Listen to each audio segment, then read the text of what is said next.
I witnessed, recorded, and produced these videotapes of the Washington, D.C. hearing. Their authenticity is above question. This is a hearing about the government licensing the electrocution of people to cause grand mal seizures. This is produced as part of the ongoing work on the website, thewaythetruthandthelife.net. Think of the millions of dollars, taxpayers' money, spent to pay psychiatrists and their supporters and for the worldwide travel in putting this conference together, while the victims and opponents had to pay their own way. The next slide, please. By the fixation, embedding, and staining, you have to know that approximately 50% shrinkage of the brain occurs. For this reason, you have to continue to do the method, to perform the method in the same way for the brains you want to investigate as well as for the controls. And you need the controls because of great anatomic variations in all brains, and because you want statistical evaluations of the results you obtain. We couldn't be interested in case stories if we want to state that there is a relationship between the method and the findings. The reversible changes are in the nerve cells and in the other parts of the tissue. We just have to know that there are so many reversible changes. We have studied two regions. I want to show you the next slide. It is the brain from below, just because then I'm able to show you the cerebellum and the temporal lobe with the hippocampus at the same time. On the next slide, you will see the limbic system to which the hippocampus belongs. It is number one in the long region, and the limbic system is the center of the memory function and the emotions. That's not why we especially were interested in the region, but it was because the hippocampus had to know the tissue treasure in the brain. On the next slide, you will see the Purkinje cells in the cerebellum. They are counted as number of cells per millimeter.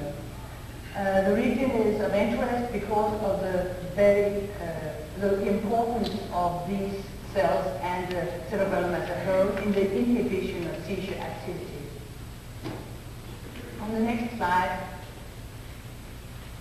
I want to show you that we are not interested in this total neural loss as we see in this area H1 and the area H3. This is a comparably normal area hippocampus region. Next slide. This is the hippocampus region with the different subdivision areas, and just to show what we're doing at a greater magnification than this one, we are counting the cells by moving a grid inside the area very systematically and find the mean density of nerve cells in this area. Doing the same in the other areas, in the man in 5 different sections, each hippocampus, in the animals in 15 sections in each hippocampus, and then comparing the values in the animals who had been treated and the controls as well as for the man. I want to show you the results which we have obtained very briefly. Next slide. We have investigated patients with epilepsy. With regard to hippocampus, there were patients who had partial seizures with either simple or complex symptomatology and secondary generalization, or patients who had primary generalized seizures, meaning that all the patients had generalized convulsions. And what we found was that there was a decrease in the region called H3, which had the most intense seizure activity in relation to many generalized convulsions.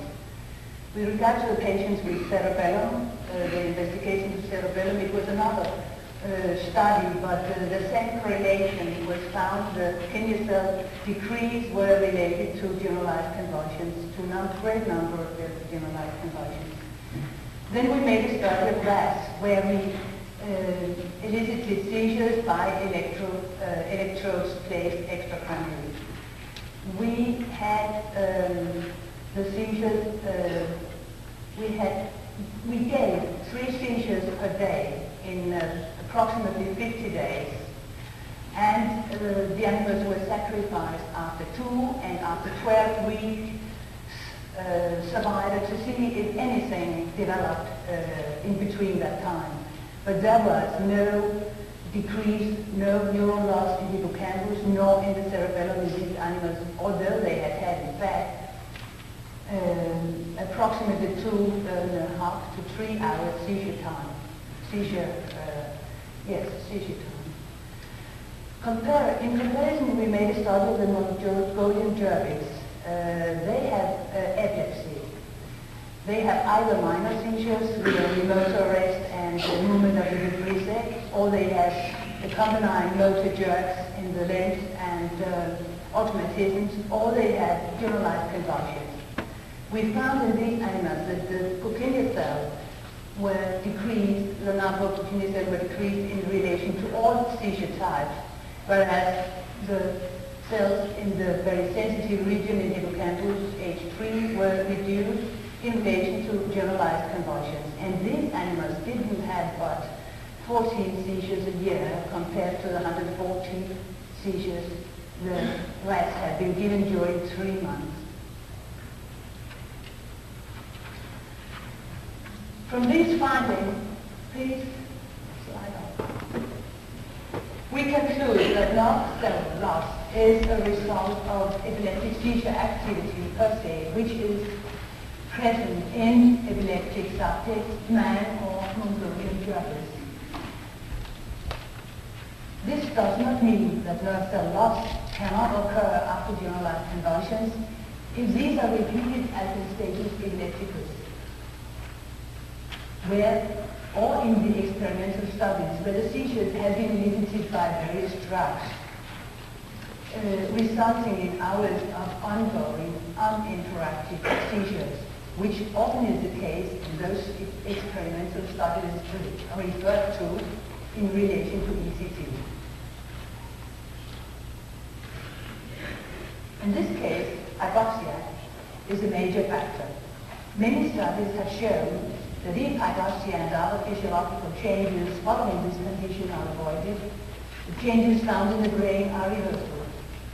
The hypothesis that seizure activity is a causal damage to nerve cells in relation to epilepsy is supported by other studies by Crum, seizure, Lentrum, and others of the cerebral blood flow, of the cerebral metabolic rate for oxygen, the glucose transport in the brain, changes in different phosphates in the brain in relation to epileptic seizures, showing that these changes in relation to single seizures only result in reversible changes in the nerve cells.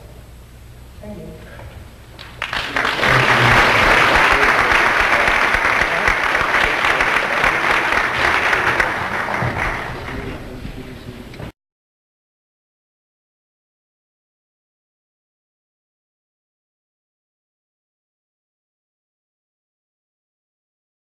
At the FDA hearings, the testimony on the reclassification of electroconvulsive devices cited the literature as whether signed or false, typically about 150 joules of energy in a treatment. With the new Thymatron electroconvulsive device, if you check out at 400 volts maximum of 0.9 amps, and 320-some millisecond pulses. Could you finish up your question, your remarks? Yeah, I would like somebody to tell me. I'm a teacher as well as a physicist, and I brought a kilogram with me. Teachers like to demonstrate. Now, this is a kilogram. It's 2.2 pounds. Heavier than a hammer I used to hit a nail. I wonder if possibly like Dr. Stein could tell me how high I would have to drop this kilogram from in order to have it hit the ground with 150 joules of energy. I don't know if that question is in the purview of the panel, but thank you for your point. Well, just a minute. I'd like to go on to the next question. This is only 10 joules of energy. You're talking about dropping it from higher than a 5-story building. That's physics. Supposedly in pre-med backgrounds. Thank you. I never got All right, out with your gum. Out with your gum.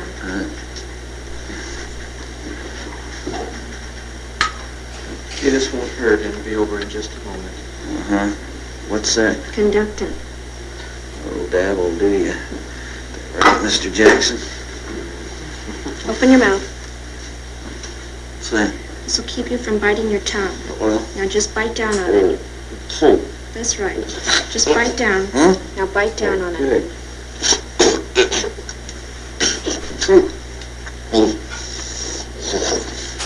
Are you ready? Here we go.